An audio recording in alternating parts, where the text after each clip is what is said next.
Assalamualaikum warahmatullahi wabarakatuh. Bismillahirrahmanirrahim. Ashhadu an la ilaha illallah wa ashhadu anna Muhammadar Rasulullah. Allahumma salli ala sayyidina Muhammad wa ala ali sayyidina Muhammad. Rabbi ishrah li sadri wa yassir li amri wahlul 'uqdatam min lisani yafqahu qawli. Amin. Bismillahirrahmanirrahim. Di malam Jumat ini kita akan membahas tentang sifat wajibnya Allah yang nomor 10, yakni sifat hayat. Artinya Allah Maha Hidup. Dan kebalikan dari sifat hayat ini adalah sifat muhal bagi Allah, yakni al-maut, mautun, yang artinya mati. Muhal bagi Allah itu mati. Maka sifat muhal bagi Allah inilah sebagai sifat wajib yang wajib diketahui, yang wajib difahami oleh seluruh manusia, khususnya umat muslimin dan mukminin. Maka pegang teguhlah sifat muhalnya Allah, karena sifat muhal bagi Allah itu adalah sifat wajib bagi diri manusia. Bila Allah hidup, berarti manusianya mati. Bila manusianya hidup, berarti Allahnya gaib, Allahnya tiada, Allahnya mati bagi dirinya. Demikian. Saya bacakan surat Al-Baqarah ayat 255 atau ayat kursi. Bismillahirrahmanirrahim. Allahu la ilaha illa huwal hayyul qayyum. Allah, tidak ada ilah, tidak ada Tuhan yang berhak disembah, melainkan Dialah Tuhan yang hidup kekal, lagi terus menerus mengurusi atau menghidupi seluruh makhluk yang diciptakannya. La ta'khudhuhu sinatun wa la nawm. Dia tidak mengantuk dan tidak pula tidur. Lahu ma fis samawati wa ma fil ardh. Kepunyaannya lah apa yang ada di langit dan apa yang ada di bumi.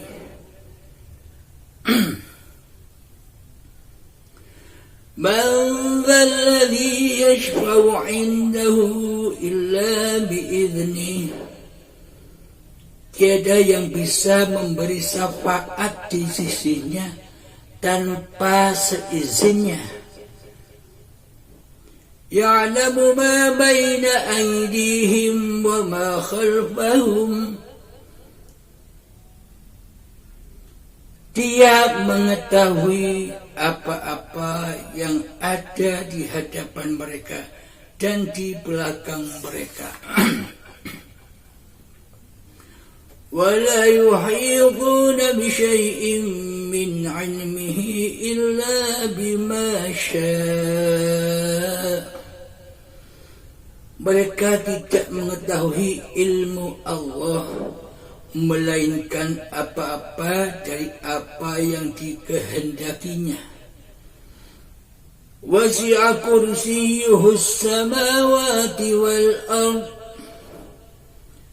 Kursi Allah meliputi langit dan bumi. Wala ya'uduhu hifdhuhuma wa huwal aliyyul azim.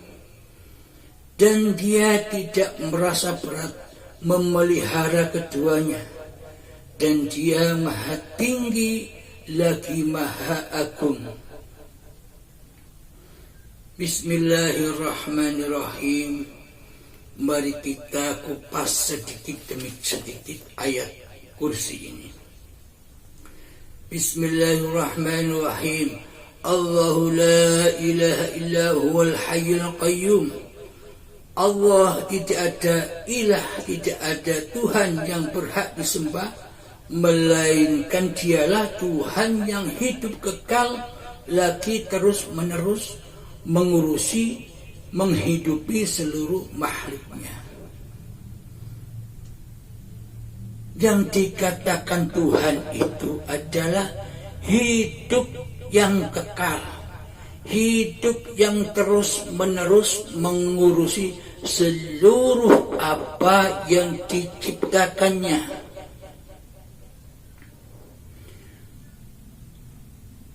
Allah itu huwal awwalu wal akhir. Dengan hidupnya Allah lah terciptalah segala alam semesta ini. Dengan hidup Allah lah terciptalah diri dan badan kita ini. Dengan hidup Allah lah kita bisa apa-apa.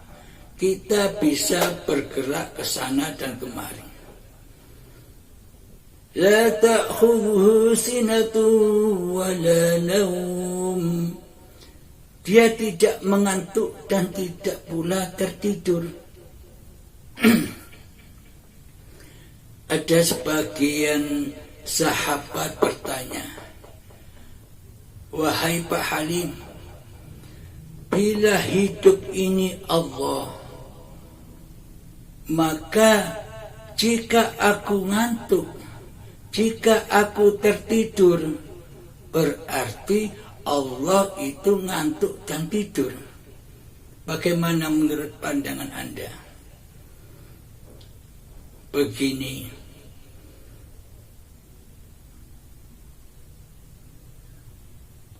Allah mempergerakkan seluruh makhluk yang diciptakannya.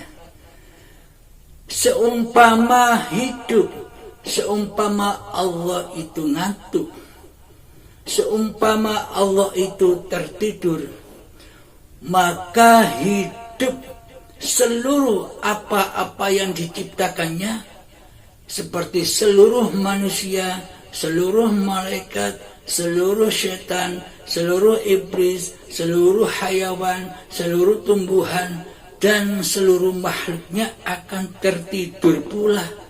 Maka kiamatlah, karena tiada yang hidup, karena tiada yang berkuasa atas alam semesta ini. Ketika kita tertidur, ketika kita ngantuk, kan masih banyak, ada orang banyak yang masih terjaga, yang masih bekerja, yang masih kesana dan kemari. Sementara kita tertidur. Bila Allah itu tidur, maka seluruh apa yang diciptakan akan hancur, akan tidur. Nah, terbukti ketika kita tertidur, masih banyak orang yang terjaga. Ibaratkan di dalam pagelaran pewayangan, hidup itulah sang dalang. Sedang wayang-wayang yang berjajar di pelepah pisang itu adalah badan-badan manusia yang diciptakan oleh sang dalang. Diciptakan gambarnya, diciptakan wujudnya, dan diciptakan segala gerak dan tingkah laku sang wayang.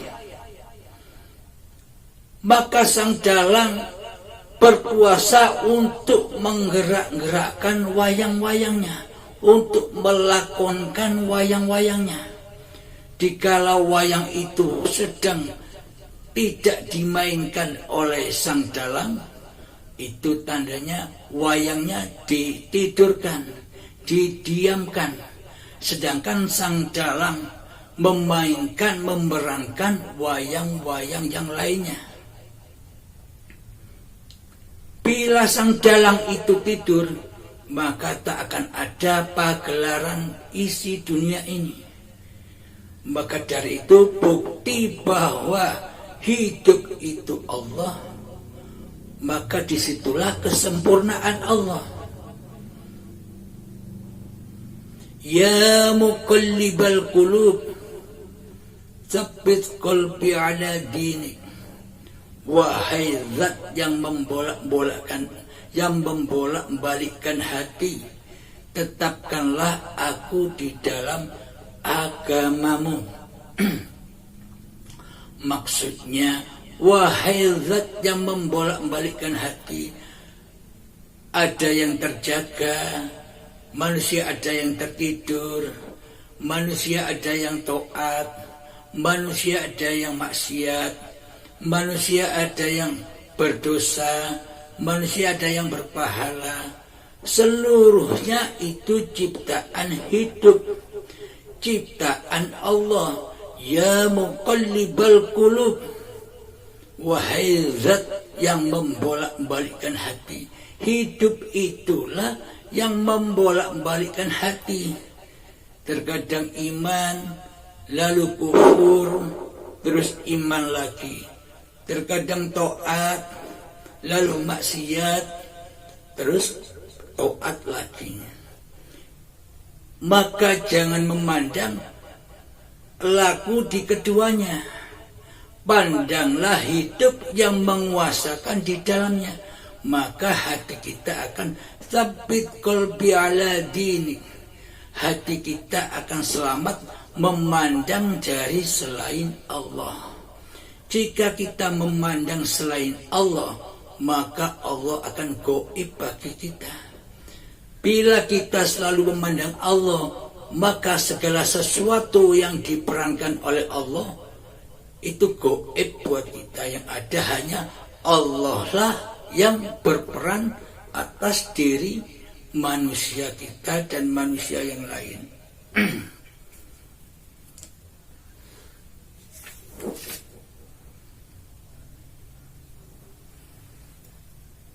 Kita baca lagi surat Al-An'am ayat 95.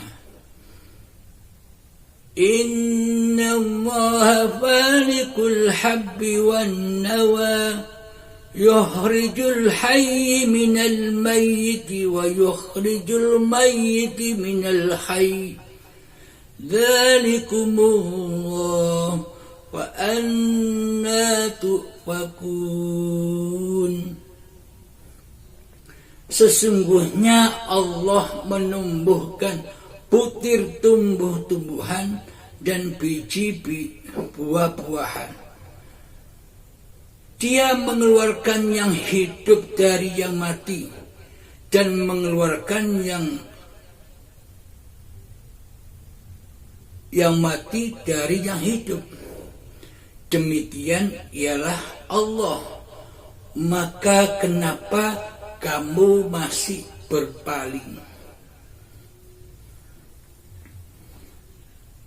Maksudnya ayat tersebut adalah, dulu ketika kita belum terlahir ke dunia, kan kita gaib, kan kita mati.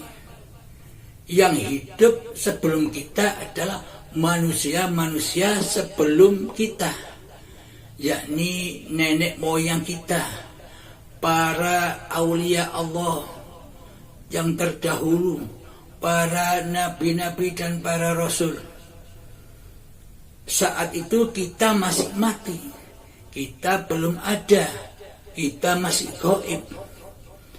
Namun setelah itu mereka semua dimatikan oleh Allah, dan memunculkan lagi hidup yang kita rasakan selama ini. Jadi hidup itulah hidup yang kekal dan terus-menerus mengurusi seluruh makhluk ciptaannya. Jadi pada intinya di dunia ini hanyalah panggung sandiwaranya Allah. Dulu kita datang ke dunia ini masih bayi. Kita masih suci. Suci bayi. Bayi itu kan suci. Suci dari apa? Suci dari pengakuan munculnya wujud kemanusiaan kita seperti sekarang ini. Coba kita renungkan, coba kita hayati. Ketika bayi itu kita kan masih belum ada, masih belum lahir, masih belum wujud, masih gaib. Karena yang ada di bayi itu kullu mauludin yuladu alal fitrah. Seluruh bayi yang terlahir ke dunia ini masih suci, bersih dan fitrah. Karena apa? Yang ada di sana adalah zahir batinnya Allah sendiri. Yang ada hanya yang maha suci. Hidup itulah kesucian Allah, dan badan inilah bukti adanya kesucian Allah. Hidup itulah syahadatullah, dan badan inilah syahadat Rasul, badan yang diutus oleh hidup. Inilah yang dikatakan syahadat. Seluruh manusia wajib menyaksikannya.